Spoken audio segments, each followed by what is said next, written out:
Greetings, everyone. So, with Christmas about a week away, I decided I was going to take this opportunity to actually decorate my camp for Christmas. I'm just going to take a little quick walk around here to show you guys what I've been up to. I apologize for the lack of videos on this, but well, it is better to make like easier to make higher quality videos using it on the mobile. There's really not much that goes on in this game day to day that it's worthwhile to record it, and it's not really about like building up a town and there's progress. It's more about establishing friendships with the animals and trying to get them to move in to your small campsite and yada yada. So, it's not like it's as interesting as a mainline series Animal Crossing game, to which I hope this is merely a spin-off and not a full-blown version. So, I'm going to start by putting away all the things I don't really think are wintry. I don't know how long I'll have the Christmas stuff out for, but I'm going to, and then I'm going to rearrange some of the stuff on the edge here just so this way I can better put out the Christmas decorations. This is a post recording for the voiceover. I can record my voice during the gameplay, but as you've seen in earlier episodes or heard, it's not exactly a good experience for anybody. So, let's see. There were certain things, like I felt those things could stay out because they kind of can go along with it because there's a toy involved.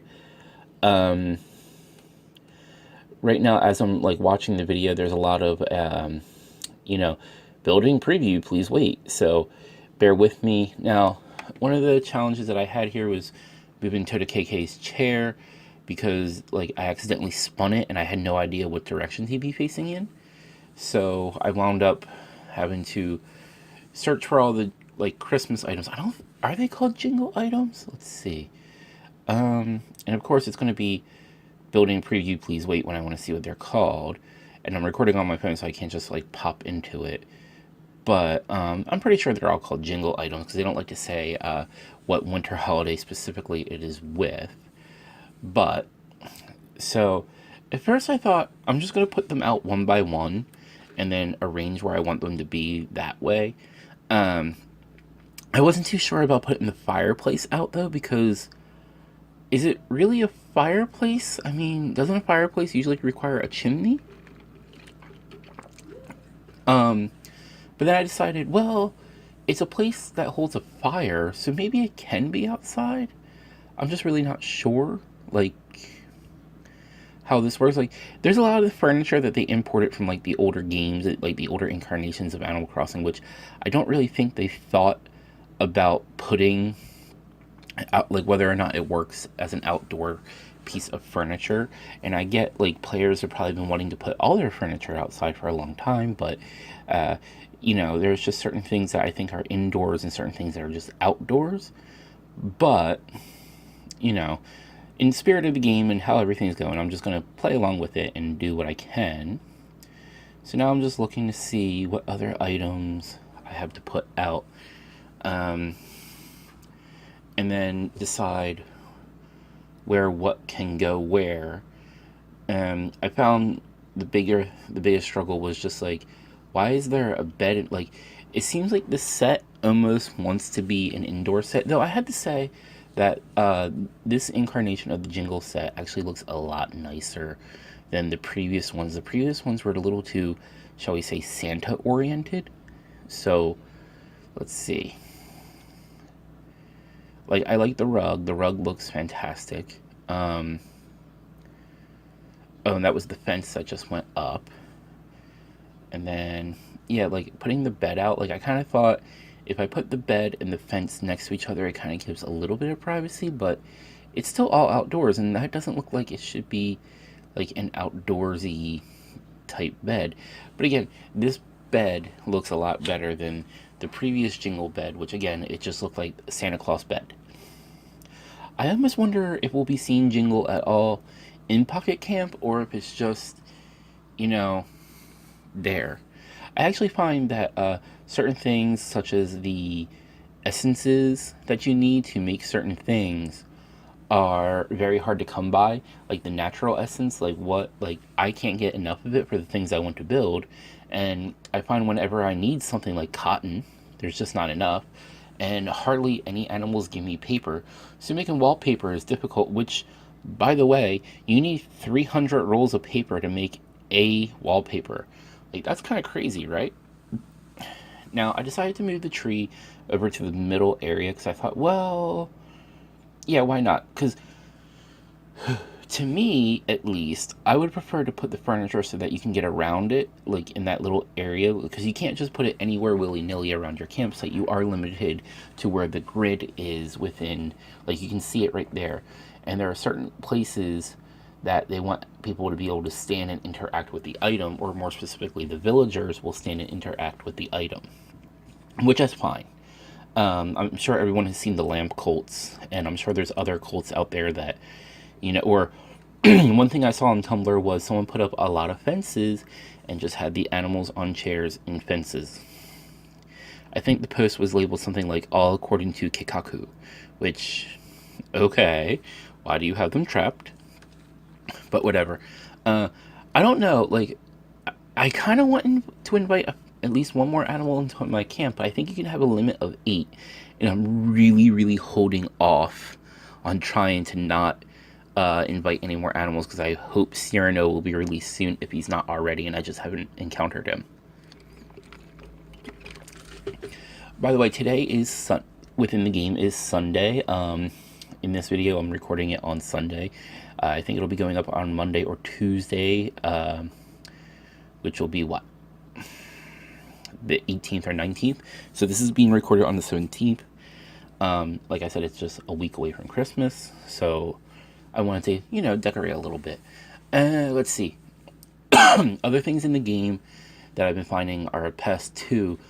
Are you just never, like, if you need one squid, like, I find that the fish don't respawn very quickly, so you're just looking for a fish to appear, and then 9 times out of 10 you're going to pull up something that you don't even need. So I find it best to just fish as often as you need to, and rather than gathering the fruit, what you should do is just shake the tree and let it sit on the ground. This way you'll have plenty of fruit. And I have been using other players' market stalls to buy their items, which helps me out a lot. If you do have a lot of an item, if you find that your game particularly spawns a lot of that item, put it into your market stall. Lost Lure Creek, whatever fruit is there, put into your market stall, because that fruit is common for you, but it might be rare for someone else.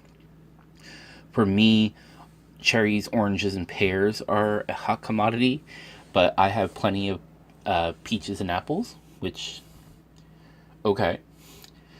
So I'm just kind of like looking over the layout now and deciding, because the green series, that's kind of Christmassy, because Christmas is associated with the color green and red.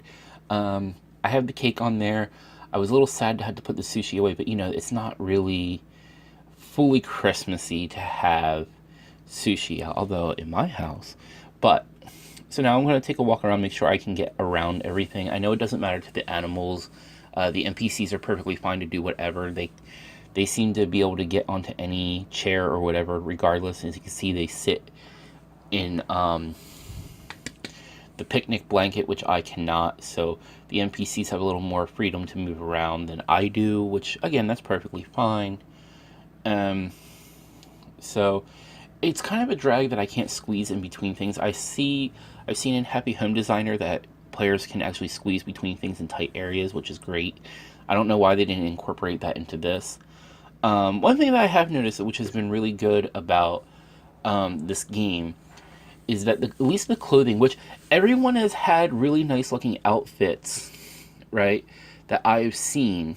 This is what I was talking about. I had to keep putting Toto KK's chair, KK slider. I had to keep like rotating his chair, and I just couldn't get him into the right place. I eventually, you'll see, I wound up putting away his chair and then just putting it right back out so it would be facing in the right direction, because I don't want him facing away. And I also did option to put out Tom Nook's chair. I don't know if he does anything, if at all, but he'll be there and it'll be good. It's just something different. And I figure the top retailer in the, realm of Animal Crossing should be around on Christmas, because, he just got it. He just has his kids working over at the marketplace out of that truck. the Nook's Cranny box truck, as it were. But yeah, I've noticed like every single player has like fantastic looking outfits, and then I'm stuck with like, why are shorts still going up for sale? I mean, what is that? Everybody has like nice pants, everybody has this. I couldn't find anything, and only I think it's the chevron shirt that I'm wearing with long sleeves. That was the only green thing I could get. Um, and yes, it does have to be green. um, but I was wearing shorts with boots and the shearling coat for a while. So, you know, again, everybody's got like fantastic outfits, and I'm just like, what does the Able Sisters, Goodwill bin have for me today? Because that's what it feels like I'm shopping out of with them. um, but yeah, one thing I've noticed though, that the clothing in the game is a lot more textured. Like if you're just looking at my outfit right now, you can see like it looks very sweaterish. You can see that it's got layers to it. It looks like an actual, you know, like this is what I was talking about. Like I don't want to keep putting out leaf tickets to go into wherever, but uh, it seems like whenever I do get 5 players to help me, it always recycles into something else. But then again, my shift can be 10 to 12 hours, so I only get to play during my lunch break, and I may not have enough players to help me get through that. But yeah, this is what I'm talking about. Like, what is this? Oh, it's not even a box truck, is it? It's just a covered truck. Like, okay, it's whatever. The poor kids. That having been said, yeah, like if you look, like none of those are nice outfits, and it took so long for there to be any like decent pants. So, and yes, these are things I legitimately complain about with this game. That there's no rhyme or reason to what goes out. So make sure to hit the links below to follow me on social media. Um, Make sure to tell me what you thought in the comments section. Make sure to give this video a like. Do subscribe and check out my other videos in the right hand column. And if you follow me on Tumblr, you can see updates for what I'm doing in this game just about every day. Until next time, later taters.